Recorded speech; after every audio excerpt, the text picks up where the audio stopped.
تلنگانہ حکومت SC/ST/BC اور اقلیتی کے مشیر محمد علی شبیر نے اعلان کیا کہ کانگریس حکومت ان تمام پروجیکٹ اور کاموں کو مکمل کرے گی جو سابقہ BRS دور حکومت میں زیر التوا رکھے گئے تھے تاکہ SC/ST/BC اور اقلیتوں کی تیز رفتار ترقی کو یقینی بنایا جا سکے۔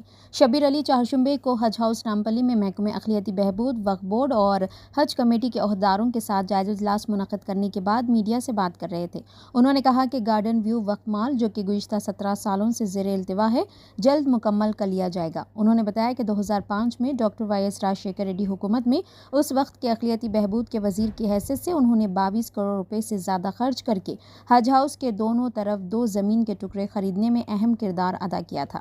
گارڈن ویو وقف مال کی بنیاد 22 فروری 2009 کو رکھی گئی تھی اور تعمیر کا آغاز کیا گیا تھا۔ 7 منزلوں اور 2 تہخانوں کا ڈھانچہ کانگریس کے دور حکومت میں مکمل ہوا تھا۔ تاہم شبیر علی نے کہا کہ پچھلی BRS حکومت نے تقریباً 10 سال تک ان منصوبوں کو ہاتھ نہیں لگایا، نتیجتاً زیر تعمیر عمارت اتنی سرمایہ کاری کے باوجود بیکار پڑی ہے۔ شبیر علی نے عہدیداروں کو ہدایت دی کہ وہ پروجیکٹ کو مکمل کرنے کے لیے نئے ٹینڈرز طلب کریں۔ انہوں نے کہا کہ گارڈن ویو وقف مال میں ایک ریسٹورنٹ اور دیگر دفاتر ہوں گے۔ اسے ہر سال 1 ماہ تک عازمین حج کی رہائش کے لیے استعمال کیا جائے گا۔ بقیہ 11 مہینوں میں عمارت کو دیگر مقاصد کے لیے استعمال کیا جائے گا، جس میں طلباء کو بورڈنگ کی سہولیات فراہم کرنا شامل ہیں جو دور دراز سے سول سروس اور دیگر امتحانات پڑھنے آتے ہیں۔ انہوں نے یہ بھی بتایا کہ ریاست تلنگانہ کے 13,735 اماموں اور مؤذنوں کے اعزازیہ قیمت میں 7.35 کروڑ روپے کے بقایا جات جاری کیے گئے ہیں۔ انہوں نے کہا کہ مزید 1 ماہ کے بقایا جات زیر التوا ہے اور انہیں بھی جلد جاری کر دیا جائے گا۔ شبیر علی نے یہ بھی بتایا کہ حج سیزن 2024 کے لیے وسیع انتظامات کیے جا رہے ہیں۔ انہوں نے کہا کہ تقریباً 10,000 عازمین حج جن میں پڑوسی ریاست کرناٹک، مہاراشٹر اور آندھرا پردیش کے لوگ شامل ہیں، حیدرآباد امیگریشن پوائنٹ سے مقدس سفر کے لیے روانہ ہوں گے۔ انہوں نے کہا کہ ان کے کھانے، رہائش اور دیگر ضروریات کے لیے اعلیٰ درجے کے انتظامات کیے جائیں گے۔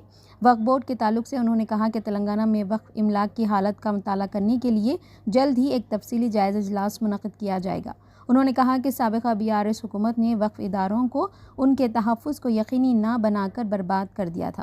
انہوں نے کہا کہ وجیلنس رپورٹس اور یہاں تک کہ وقف ریکارڈ جو سیل کر دیا گیا تھا کی حیثیت معلوم نہیں ہے۔ تاہم انہوں نے کہا کہ تمام جائیدادوں اور ان کے ریکارڈ کی حفاظت کو یقینی بنانے کے لیے جلد ہی ایک تفصیلی جائزہ اجلاس منعقد کیا جائے گا۔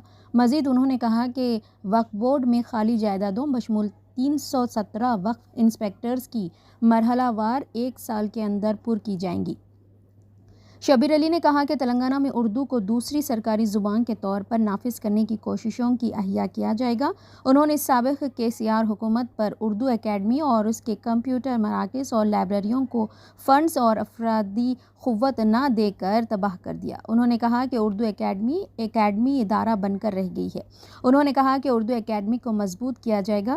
شبیر علی نے کہا کہ اقلیتی بہبود کا قلمدان خود چیف منسٹر ریونت ریڈی کے پاس ہے اور وہ اس بات کو یقینی بنائیں گے کہ تمام اسکیموں کو صحیح طریقے سے نافذ کیا جائے اور تمام محکموں کو وقت پر مطلوبہ فنڈز ملیں۔